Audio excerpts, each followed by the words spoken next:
একটা ছেলে ছিল, সব সময় নিজেকে অন্যদের সাথে তুলনা করত।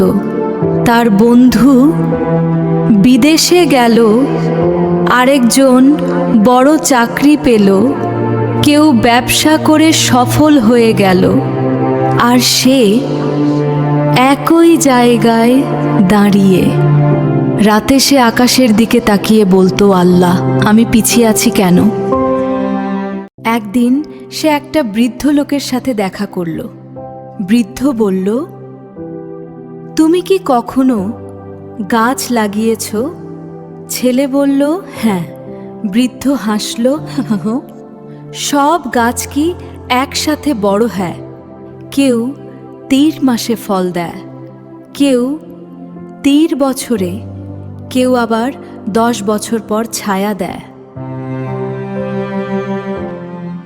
তাহলে তুমি কেন ভাবছ তোমার সময় অন্যদের মতোই হতে হবে?